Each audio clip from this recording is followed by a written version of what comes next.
Et oui, c'est la star, la coqueluche des marchés boursiers, Nvidia.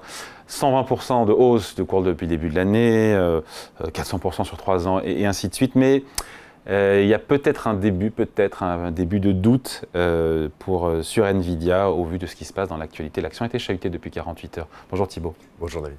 Thibault Prébet, directeur général adjoint de la financière Arbevel. Il faut expliquer un peu le département d'État américain, c'est pas rien, de la justice pardon, qui enquête sur de possibles pratiques anticoncurrentielles. C'est un mot qu'on n'aime pas trop entendre quand on est aux États-Unis.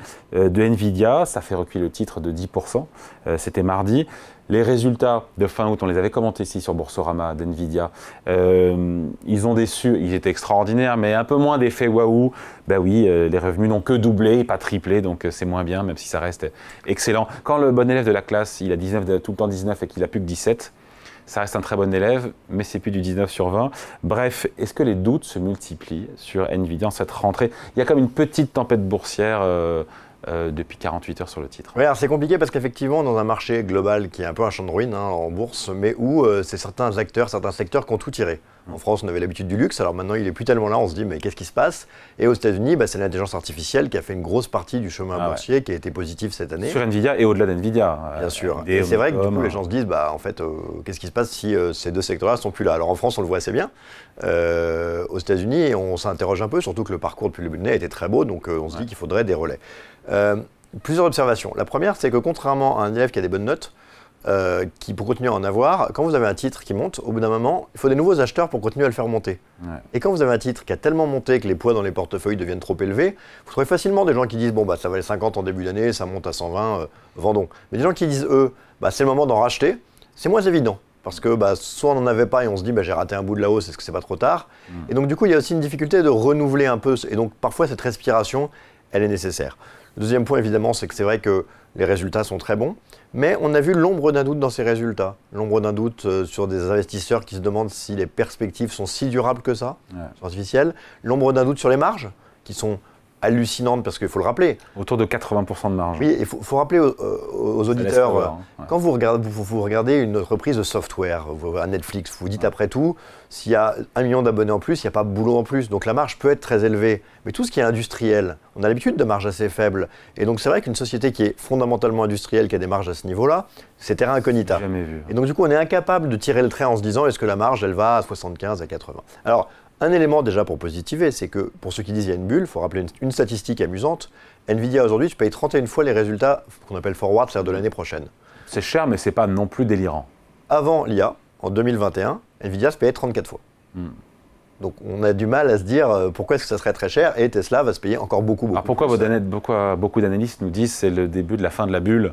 Oui, alors pourquoi? Il y a une réflexion qui est difficile conceptuellement, c'est qu'on sait tirer des traits. On sait se dire une société va croître de 5-10% tous les ans. Aujourd'hui, on a des achats, on parle pour Nvidia de chiffre d'affaires de l'ordre de 100 milliards par an désormais. Mais les chiffres d'affaires dans l'IA, c'est pas du tout ça.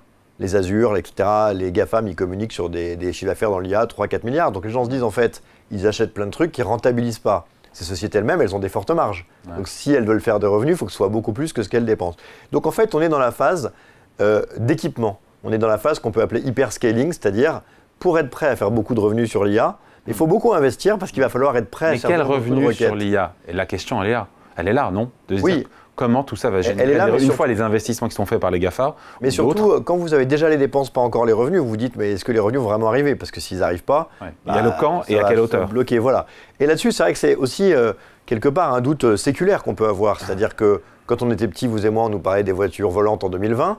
On nous a ensuite parlé du métaverse, et le fait qu'on ferait des réunions avec des avatars, ça a un peu fait plouf. On nous a parlé ensuite de la révolution de l'impression 3D, qui est un vrai usage industriel, mais qui n'a pas fondamentalement changé nos vies. Donc il est assez normal que sur la prochaine révolution qu'est l'IA, assez vite, on soit un peu teinté d'un étonnement. C'est la monétisation de l'IA, voilà, c'est ça le sujet. Et les premiers résultats d'NVIDIA qui ont explosif ont montré aux gens que ça ne pouvait pas être du vent. Aujourd'hui, les gens s'interrogent. Alors c'est vrai que moi, il me semble qu'il faut déjà être pragmatique. Si vous preniez par exemple le métaverse, vous voyez bien que l'adoption dans les entreprises est limitée. Aujourd'hui, toutes les sociétés utilisent l'IA. Tout le monde vous dit, si vous avez besoin de coder, avoir de l'IA plus des codeurs, c'est plus efficace que d'avoir juste des codeurs. Et donc cette idée que l'usage, il commence à être présent partout, c'est assez évident. Donc quelque part, l'usage, il est très clair. Après, le besoin d'équipement, là, il doit être calculé et évalué, mais on voit quand même bien que globalement, Nvidia fait toujours des très bons résultats parce que comme ils n'arrivent pas à livrer tous les clients, il y a peu de chances d'avoir une surprise sur le chiffre d'affaires. C'est-à-dire que si vous êtes sold out tout le temps, vous ne pouvez pas dire « j'ai pas réussi à vendre ». Et donc là, on est assez rassuré. Maintenant, il y a cette phase-là, et puis il y a aussi la phase de maturation. C'est-à-dire que quand vous avez un truc qui explose, tout le monde veut copier, et vous avez ce qu'on appelle les passagers clandestins boursiers, qui essayent de s'appuyer là-dessus, alors qu'en fait, ils font rien d'intéressant. On est spécialiste d'ailleurs en France et en Europe de créer des nouveaux champions qui ont 1/100 du budget américain, mais qui pensent qu'ils vont réussir à tout casser. Et donc, que l'usage soit là, c'est vrai, mais il faut l'avouer, ce qui est classique dans ces processus qu'on appelait d'hyperscaling, les résultats en termes de chiffre d'affaires arrivent assez longtemps après les investissements, et le décalage entre les deux peut faire pour certains observateurs une question pour savoir si ça existe. C'est là où on est aujourd'hui, peut-être. C'est là où on en est aujourd'hui. Parce qu'on a comme Goldman Sachs qui n'a pas exclu, c'était cet été, que l'IA fasse actuellement l'objet d'une bulle comparable à celle d'Internet il y a 25 ans. Voilà, mais la difficulté, si vous voulez, c'est que quand vous parlez d'Orange à l'époque, il y a des sociétés qui ne faisaient pas de croissance, qui ont payé 100 fois les résultats. Quand vous êtes à 31, c'est loin d'être colossal. Et 31 sur une société qui va forcément croître. Société, par ailleurs, il ne faut pas l'oublier, qui, avec sa position dominante, effectivement, qui peut appeler à des réflexions, a aussi une capacité à monitorer ses prix. C'est-à-dire que ce qui fait la marge, c'est aussi que vous vendez au prix que vous voulez. Si tout le monde avait la même techno, il y aurait une bataille des prix et vos marges seraient beaucoup plus faibles. Sauf qu'ils vont se faire rattraper par des concurrents. Sauf à considérer qu'ils auront toujours de l'avance. C'est-à-dire qu'il y a aussi des capex chez Nvidia. Prenez par exemple une société, les leaders européens comme ASML. Pourquoi ASML a tout le marché pour faire des équipements à 100 millions pour graver des puces?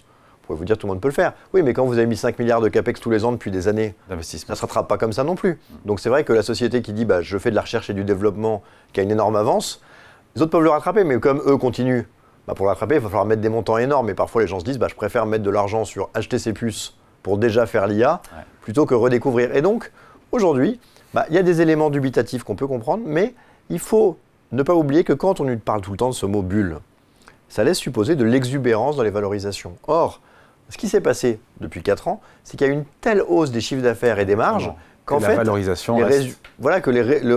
titre n'est pas de plus en plus cher. Et donc c'est ça qu'on a tendance à oublier. Et donc la notion de bulle sur une société comme Nvidia paraît particulière. Après, c'est une société qui est par nature cyclique dans l'équipement, qui est par nature volatile, parce qu'il y a des grosses attentes, et qui est un gros poids des indices. Donc nous, chez Arbevel, on est confortable là-dessus, mais que certains qui ont beaucoup gagné prennent un peu de profit, ça peut se comprendre. De là à appeler ça la fin de l'IA ou une bulle, je pense qu'on est dans une exagération sémantique classique, mais qui a donc petite tempête sans conséquence. Oui, et puis c'est vrai que c'est toujours la même chose, il faut aussi prendre du recul. C'est-à-dire que vous dites Nvidia vient de passer de 130, 135 sur les plus hauts à 106. Ça paraît énorme, mais effectivement, vous le rappeliez, c'était 50 en début d'année, donc on est quand même toujours sur une action. Et l'enquête de la justice américaine sur de possibles pratiques anticoncurrentielles? Non, mais déjà, ça ne porte pas forcément sur la totalité de l'activité. Le deuxième point, c'est que le gros enjeu des Américains est justement de garder un leadership pour éviter que les Chinois puissent s'approprier ce genre de techno. Donc avoir le champion mondial, ça leur va bien.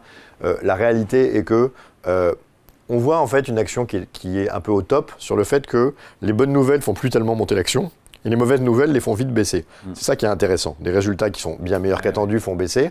Ça montre que, quelque part, le titre avait déjà beaucoup monté, qu'il faut une respiration, trouver de nouveaux acheteurs.